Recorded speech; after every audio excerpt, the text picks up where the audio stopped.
value for money, I keep hearing about it. And I thought, I'm sure you felt the same as I did. You know, value for money, what does this mean we have to do now? And so what I did was, I thought, I've got a bit of time, why don't I sit down and do a desk review very quickly of what do other people think value for money is? What do people do in relation to evaluating and measuring value for money? And I'm just going to use this session to share with you what I found out, and I want to try and make it as practical as possible, because donors and governments are increasingly talking about value for money, and I would be very happy to have questions along the way, or if you think that we don't have time, we can have questions afterwards. I do not intend to provide you with, I'm not going to provide you with the tools to do value for money, but I'm going to tell you where it's at and what some of the tools are and what's currently being done, and then I'm going to finish with where you could possibly start, and that's as far as I can really go today. Okay, we are increasingly hearing about VFM, value for money, and this concept is predominantly coming from the areas as I've identified as one, from governments, from government aid organisations, and DfID is certainly making a huge amount of noise about it, and I believe a number of other governments are talking about it. We're also seeing international non-government organisations looking at and testing and experimenting and trialling value for money methodologies. And they include some of those organisations, and we're also seeing a third group, a regional, national and subsectoral specific networks looking at how to implement value for money and how to address value for money issues. So when I did a search, a desk research, this is what I found. There are three main groups, but primarily it's all being driven by one. So I think I don't really need to tell you these 3 points, but it's primarily being driven by point 1, to show taxpayers' money is being spent properly. It's also being driven by a concern about aid effectiveness and, you know, how can we achieve the Millennium Development Goals better than we're doing at present. And it's also due to the third point about calls for more rigorous and scientific approach to monitoring and evaluation, or particularly evaluation. And you could argue that both points 2 and 3 are being driven again by point 1.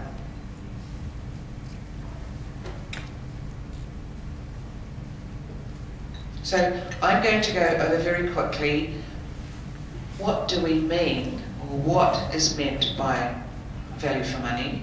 I'm going to look at some key characteristics of value for money, and I'm going to try and look at what are the similarities and differences between VFM and what we're currently involved in, results-based monitoring and evaluation. And then I'm going to show you a few common approaches that I've found to addressing and measuring value for money, and what are the current issues, and if I have time, I'm going to look at where do we start if we have to do value for money, or if we think we want to adopt a value for money approach. So here I have underlined for you some key reoccurring words when I looked for definitions of value for money. Effectiveness comes up all the time. So before we heard about value for money, we heard a lot about effectiveness. We heard about effectiveness more recently on its own, but we've heard for a very long time in M&E about DAC criteria, development assistance criteria, efficiency, effectiveness, sustainability, impact and relevance. Well, we're hearing much more in particular about one component or two components of the DAC criteria, and we're looking at how in value for money as well, best use of resources or optimal use of resources to deliver the desired impact. And every time you look for information about value for money, you hear the 3 E's, the 3 E's. And sometimes you hear the 4 E's. But more commonly you hear the 3 E's approach. And what that means is economy, efficiency and effectiveness. And again, some organisations are adding equity. So these are the common things that are occurring, and it's about optimal use of resources. The most desirable possible use of resources given the constraints of a project or program to achieve the intended outcome. So there we could sum up by saying is, I very quickly flashed those definitions up, but basically the best use of resources to achieve the intended and sustainable outcomes and impact of a project, and striking the best balance between the 3 or 4 E's to achieve the desired impact. Again, they are the common themes that arise in nearly all definitions of VFM. Does anybody want to add to that or dispute that? Okay. Now, just to make things a little bit clearer, the Overseas Development Institute has kindly defined this. Value for money is a part or subset of aid effectiveness. Aid effectiveness is about deciding what you want to do, and value for money is part of that, and it's about how to do it best. And we might argue that's what M&E and results-based management and evaluation is about, but let's have a look at that just a little bit more closely. So, you will see when we discuss and identify, or I show you some of the value for money concepts and characteristics, that they're very common in lots of ways to what we already do, but they have added emphasis. So, results-based M&E and value for money, or just plain old M&E and value for money, both consider that it's very important to examine the results chain, the theory of change, and be engaged with stakeholders, so a participatory approach. So we're all really basically familiar with this results chain. However, so that's very similar. Value for money, while looking at effectiveness like results-based management and evaluation, it goes further at actually measuring those and looking at ratios and trying to attribute a financial figure or give a financial figure to how effective we are. So rather than just being very anecdotal and making some general wide sweeping statements about how effective we are, value for money goes further and tries to put a quantifiable or measure or ratio on more difficult to manage or more difficult to measure aspects of our outcomes and impact. It pays much more attention to doing that and quantifying it. Value for money also looks at comparing data and saying we have made or conducted a project with certain outcomes and impacts, and we provide value for money by, and then they provide a comparative assessment, but they go further than just baseline and then progress or target markers. They actually look at factors like overall unit costs. They look at much more detailed information and coordinating financial information and budgeting information and trying to measure qualitative indicators and provide financial accounts for how money is spent. Sometimes in a rather abstract way, but they certainly go further in looking at that and providing proxy measures of what they've achieved and putting a monetary value on that. They measure these things, as I said before, but, and this is what all documents and all supporters of value for money will always stress to you, we are not about looking for the lowest unit cost.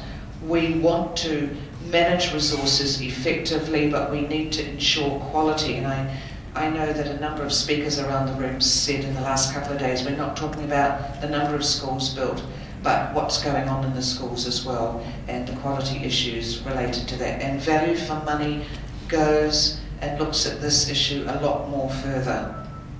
A lot. So this is concept of value for money. It goes beyond, or it adds to, the M&E framework, and I've added equity in there as the fourth E. Value for money examines social and environmental outcomes.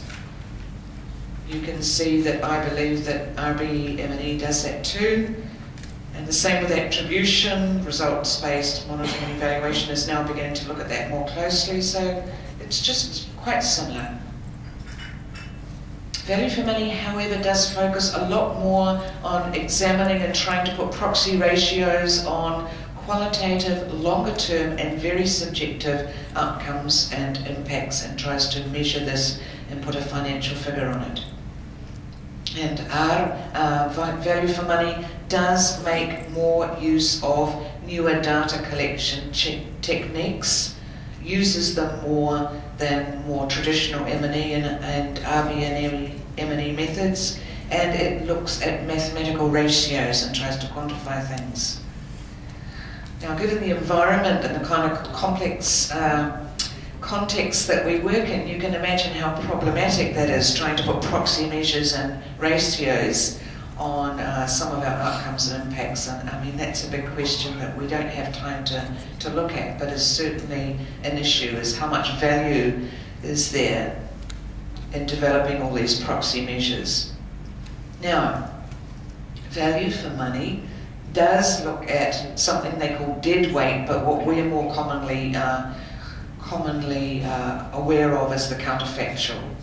That's not new.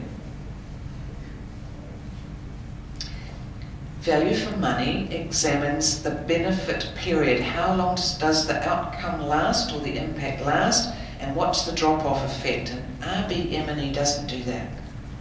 So I hope you're getting the picture, and I'll try and go through really, really quickly, that value for money does what we've always done, but it adds a lot more and goes into a lot more detail and tries to pin down and give proxy measures and more financial measures and more ratios about how effectively we have used public monies, the value that we have provided or given for the public monies that we've used.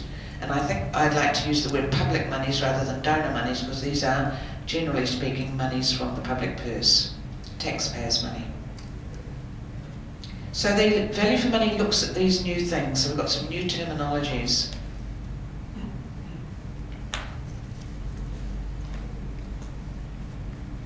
So I thought, okay, can I try and sum this up in a nutshell? And so I thought I'd give you a very nice and generous view and a less generous view.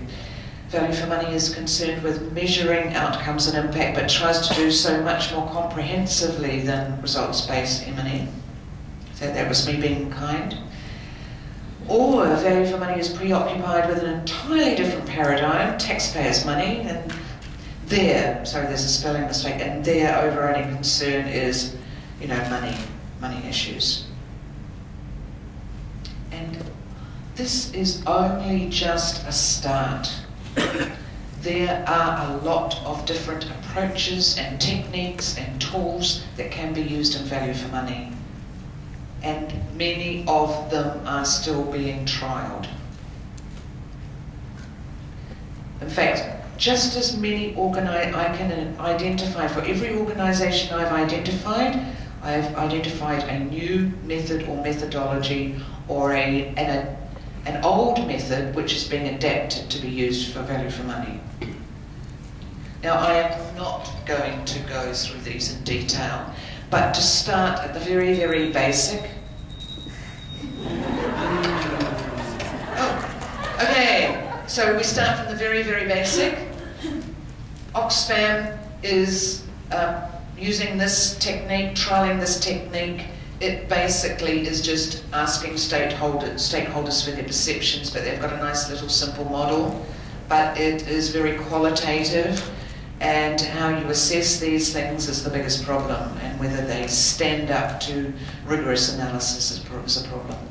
There's a good study by a gentleman or a group called JUP, led by JUP, who again is using beneficiary assessment to say value for money from a stakeholder's perspective, which is similar to BER. It's very quick. This is going to be on the website as of this afternoon. Now, here's a slightly more complex approach with a framework looking at measures and measure modifiers and contributor share and confidence levels about the value for money of a project or program. And there's another one which also goes through a similar range of measures and indicators, which is a wee bit more complex than the BER measure from Oxfam, which is based on a UK health sector model, which includes patients' perceptions and ratios which measure patients' perceptions of the value for money that they got. And the HIV Alliance is planning to use this QALY measure to assess unit costs. And then yet again, we have the approach of the 4 E's being tested and trialled by the Independent Commission of Aid Action, and I will not go into detail in this, but they have a 4-step approach, and they have appropriate questions at different stages, and then they define the stages, and then they look at how well the project has achieved these things in terms of value for money, and then they go a step further, and this is how they evaluate projects. And then they go to a set of indicators or questions which they have measures for, and then they sum up the value for money of a project using a dashboard. So this is even more complex again. And lastly, and then they go through and they say, well, given the kind of project it is, we recommend a 4-step approach for organisations which are really just starting to introduce M&E, which haven't got high capacity. We recommend this kind of approach. With organisations which have much greater capacity, which have a much greater understanding, which have a culture which is more open to addressing value for money issues, we recommend this approach, or this is the kind of system that we recommend. So they have a way of rolling out monitoring and evaluation and value for money based on their assessment of where programs are at against different measures. And they have a scorecard, so that gets even more complicated.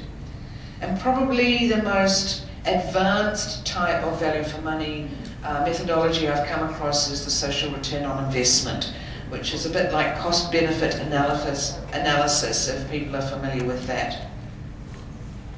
So assigning monetary value to social and environmental value created by a project. So it gets very heavily into focusing on how to develop ratios for looking at the positive plus the negative outcomes and impacts of a project over the costs of the investment. So very analytical, and obviously taking a lot of time and money to do it. So it's all focusing on financial proxies. Can I find a value which, though not exact, is sufficient for helping me evaluate change? One thing when I was looking at the social return on investment models was, if I think this is a good value, does Mr. Carroll think this is a good value? Does my donor think this is a very good value mechanism or a proxy? So if we've got a proxy measure, do different stakeholders think this is a proxy, good proxy too? So, and I'm getting towards the end for that bell ringer. Value for money makes much more use of mixed and new methods. It's working in a much more complex approach to monitoring and evaluation, It's adding on the 3 or the 4 E's, and it's trying to look at more economic ratios or developing proxy measures, but it is doing things that we are familiar with. And I thought, well, does value for money really have to be so damn complicated? And I don't think it does. And you know, and I need to say, and I would like to say to you, don't get so stressed out about it. I think you need to think about, as M&E people, what resources do we have, what time do we have, and how does the value for money focus that's now being pushed best fit with our organisational culture, and I think you have to make a stand. Because there is actually a lack of agreement about what is value for money and how to measure it. And we are working in an environment which is extremely difficult to roll out value for money in. And we have got scarce resources, and we do have this problem of getting good information. But I have to say, if we can adopt value for money as a concept only to better help us understand what we're really doing, to improve future interventions, to give a little bit more focused and detailed information to donors, and to use it to develop better relations with them, then I think we've probably done a good job. And I think the best place to start is step 1 and step 2. And if you've done step 1 and step 2, then I think that you can say that you're on the road to introducing value for money. In fact, you could say that you're providing value for money. And there are steps 3 and 4, but if you're just an average international NGO, you get to grips with step 1 and 2, and I think that you're providing value for money and you're doing value for money. Okay, that is a rapid approach to value for money. My apologies for going over time. A couple of comments rather than questions, because I don't have the answers. I've just summed everything up as I found it. Would somebody just like to make a couple of comments or questions? Oh, great. Jennifer, I hoped you might do that. Yeah. No, I just want to share with you, CDAC has also recently followed the DfID approach for using value for money. And the way that we're doing it is actually similar to the last slide that you have there, where we calculated the number of beneficiaries reached. So in the targets column of our performance management framework, we would calculate our targets and then divide it by the amount of money that was allocated to that program. It gets a little bit tricky when you get into sector-wide approaches and program-based approaches, because then you're working with other donors, and it's very difficult to then be able to break down what it is that the CEDA's actual attribution or contribution to the whole PPA. But what we've done is we've taken 11, well, we're building it. At the present time, we have 18 key performance indicators. 11 of them are coming from the UN Accountability Commission on Maternal, Newborn, Child Health. That's what the Government of Canada has signed on with. That will be our legacy programming. And so in the next year, we're going to be publishing on our website, similar to what DfID has done, that Canada has contributed to helping X amount of mothers to antenatal care, helping X amount of children to vitamin A supplements, whatever the 11 key performance indicators, then CEDA will be then responding and saying what their contribution is, and then providing a financial dollar to it. But from an RBM or a monitoring and evaluation perspective, I think what is really, really important to understand is that these are, for us, we've adopted that they're communication statements. They're not expected results. They're not necessarily technically or statistically sound information. There can be a lot of error in the actual compilations for the reasons that you said. Some of the information information was unreliable or it was too early to be able to say what the actual reach has been. So I know in the last 3 or 4 months when I've been working with partners, I've been telling them, like, listen, don't get too stressed out about that, how statistically sound they are. They are meant to be as communication statements to tell the Canadian public and to the beneficiaries, this is how much we've reached, this is how much money that we've spent. And it's not really meant to be something that that they're going to be married to or that's cast in stone. It's something that will be continually updated. I'm glad that you said that, because last night I watched a YouTube video from DfID which said exactly the same thing. So we mustn't get really all frightened about it. Let's just take a really practical approach and get to grips with our unit costs and, you know, with the first 2 steps, and think of this as a communication approach. Yeah, thank you. Mona, and I'll have one more comment after that from Alistair. Mona, then Alistair, then we'll have a coffee break, and then we're going to have Eugenia and her team presenting. Thank you, Mona.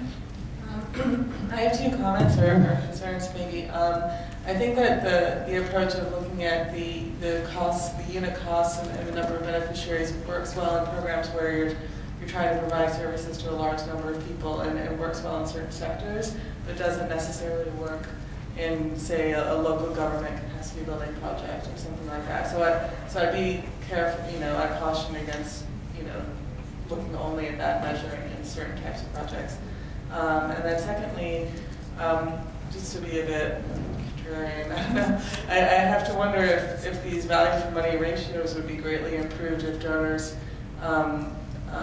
gave money or engaged more directly with local organizations and local NGOs, and that maybe they should look at the costs and benefits of working with large international organizations versus local organizations. Are they actually getting, you know, that much higher improved quality of projects through going through organizations like my own, for example, rather than through, say, directly with an organization like MAPAC or KDHW. So, but that also involves, you know, greater sort of resource costs on their end. But it would be interesting if they sort of did an analysis on their side on how they fund these programs. Thank you very much.